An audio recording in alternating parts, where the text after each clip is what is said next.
A diddly do, YouTube. Diddles here, and welcome back to the next. I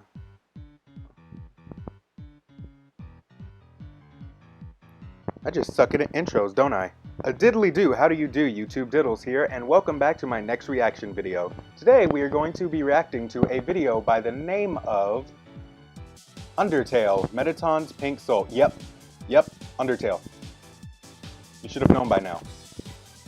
Have you not acknowledged that I am trash? Have you not acknowledged that yet? I am the king of Undertale well, maybe not the king. More like peasant, maybe? I don't know. This video was made by SwankyBox, a fairly new channel that well, not new, but it's new to me. I subscribed a while ago because some of their Undertale theories were really good. Now this came out 4 days ago and I've delayed watching it because I wanted to watch it on this channel. So, with that being said, there's not much more to say. So, why don't we go ahead and get started, and 3, 2, 1, play. Yeah.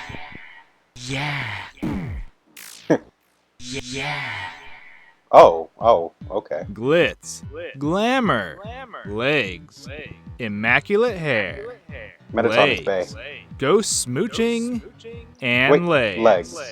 Yeah. With their powers combined, we are left with one stylish robot.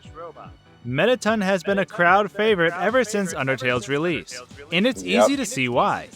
From his pop quizzes to his simulated TV shows, he keeps you smiling through the second half of the game. He's the perfect mix of humor, intelligence, and mischievousness, all wrapped up in one metal box. But those three ingredients aren't the only thing this box contains. No, not at all. Oh, Inside wow. this metal shell is one of the most fabulous foes you'll ever feast your eyes on. That's that amazing. is Mettaton in his more human-like form. You'll dodge a barrage of legs and bombs as your ratings explode through the roof. After all this glitz and glamour comes to a close, though, it leaves a lot to ponder about Mettaton. While I thoroughly enjoyed his character, and it reminded me of a character I once created, I couldn't help but wonder if there was more to Mettaton than we already knew. What was with his heart that we saw during his fight? And was there any symbolism in his character? Before diving into the bulk of things, let's take a step back and cover what we already know about Mettaton. I won't talk as much because... Starting off, based on in-game evidence, it is believed that Mettaton was actually a ghost. If you buy the key from Bratty and Catty, and then travel to the building next to Napstablook's house, you'll find a series of diaries that lay out some of Mettaton's backstory as Napstablook's cousin. He talks about wanting to start a band with Napstablook and Shyren, which he eventually does after the true pacifist ending. He also mentions how he met Alphys at his human fan club. Alphys then provides sketches for a new body to Mettaton, and these sketches eventually become the groundwork for producing Mettaton's new body. Ghosts in Undertale are able to possess objects, which then act as a host for that particular ghost. You see this earlier on with the Mad Dummy, who divulges a lot of information about ghosts in the world of Undertale.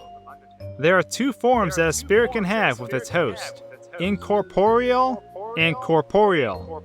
Incorporeal means the spirit has not fused with its host yet. They are two separate entities, and therefore, the spirit can bail from the host anytime they want to. In this form, they cannot be hurt by physical means, and the Mad Dummy implies that spirits can only be harmed by magic. During the genocide run, though, within a heightened state of emotion, the Mad Dummy fuses with its dummy host and transcends into a corporeal entity. This means they are now one being, but this also means they can now be physically harmed. This is essentially how Mettaton exists, so to speak. What is a bit confusing, though, is the order in which things happen for Mettaton.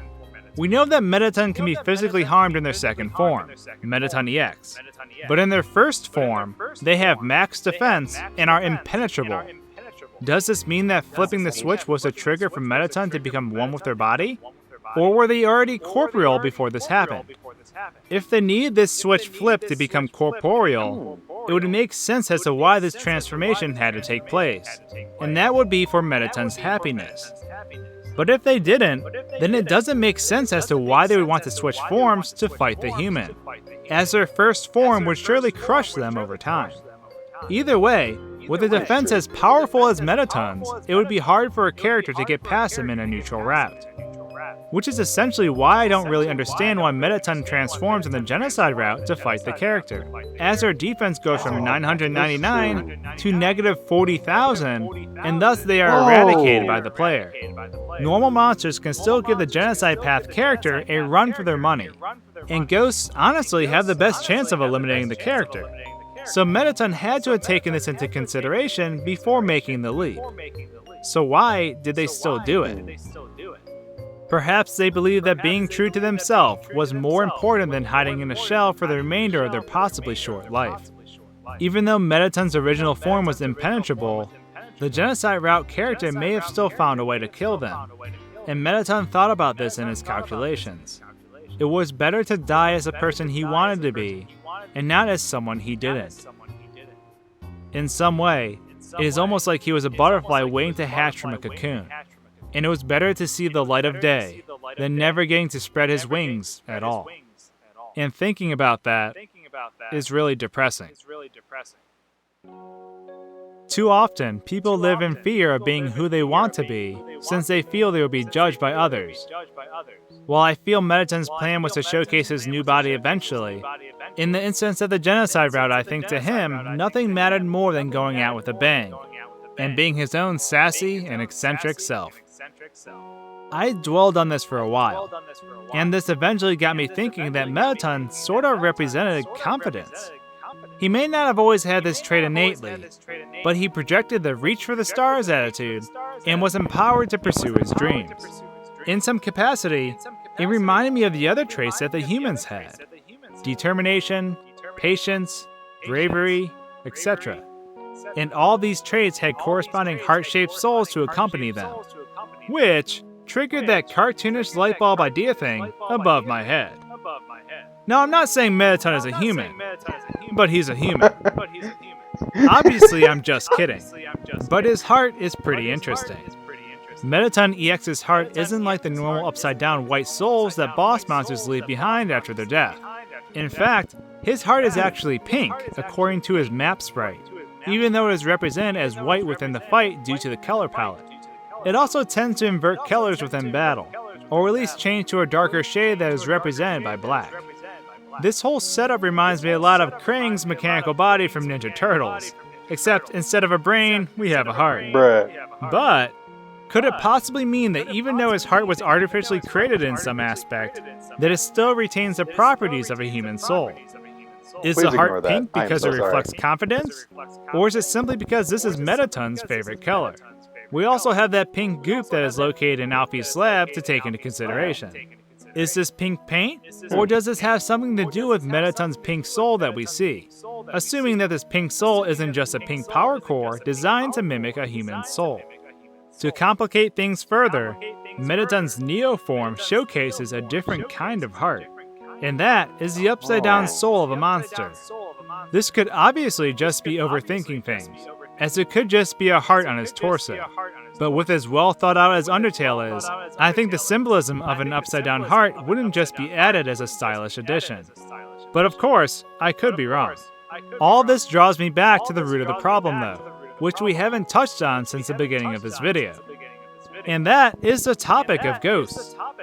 Just what are spirits in the world of Undertale? In my Kara video, I pondered about the same question. Are ghosts actually spirits, or are they just a classification of monsters? Most people argue that skeletons are also just a monster species, and not actually from a living being. But because there is a lot of talk about souls existing after death, and ghosts are essentially souls, it's hard to keep them completely separate to some degree. Also, with the way that amalgamates tend to vanish and reappear, it could be argued that they are almost spirits themselves. They are indeed monsters, but they are kept in a suspended state of the final moment before death. Because of this, they take on many ghastly forms and have a lot of characteristics similar to what we would expect in ghosts. But if we sway in this direction of logic, that means ghosts in Undertale could just be spirits of monsters or humans who are still present. But this completely contradicts the idea that ghosts are simply a form of monsters themselves. It all gets very confusing very fast. There's also the topic of Mettaton's battery, and how by ghost logic, it shouldn't really even be a necessity, since Mettaton could still use the body as a puppet without the need for energy.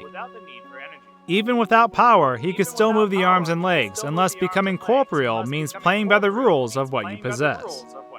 Regardless, we've been all over the place with Mettaton as a character, but in summary, we can bring it down to a few key questions that would help solve a lot of his mysteries. When did Mettaton become corporeal? Is Mettaton's heart the representation of an artificially crafted human soul? Or is it simply just a power core painted pink? And last, are ghosts actually spirits in the world of Undertale, or are they just a type of monster? Remember that accepting one way of thinking can conflict with other logic. And that is what makes all of this extremely difficult to sort through. However, I'm looking forward to hearing what you guys and gals have to say on the subject, so please let me know in the comments below. Personally, I'll be honest, I can't say for sure what is what with Mettaton. He's just as mysterious as he is fabulous, and it's hard to separate fact from fiction. Perhaps as time goes on, we'll learn more about him and can erase his shroud of mystery. I really hope you enjoyed this video on Mettaton, and I want to give a shout out to the Regressor for partnering up with me to showcase some of his amazing 3D artwork in this video. If you haven't checked him out yet, you should definitely do so. He creates a lot of low-poly 3D models of characters as if they originally debuted on the Nintendo 64 or PlayStation.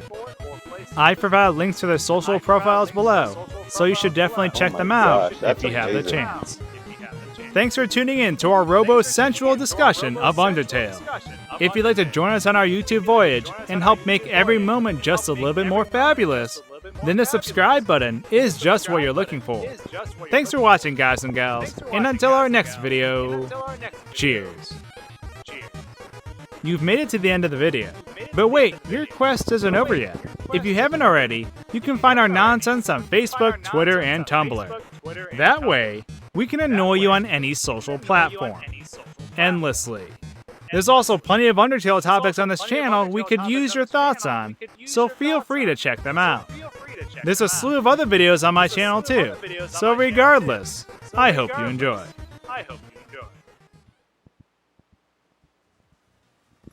Alright. What's the difference between a medical protector Please stop. and a padlock? Stop. Okay. Well, that was certainly interesting. Gave me some things to think about. As much as I like the idea of Mettaton being a human soul, it's contradicted by the fact that since you're doing a pacifist run in order to see that, Flowey should not have been able to absorb the 6 human souls. It would technically still be inside of Mettaton. So that idea is kind of gone. It's interesting. I think it's pretty cool, but it's not something I think I support. But yeah, why don't you tell me what you guys think and go over to Swanky Box. Tell him the same thing. Just copy paste. Don't do that. And anyway, with that being said, I want to thank you guys for watching, and I'll see you guys in the next reaction. Diddle out.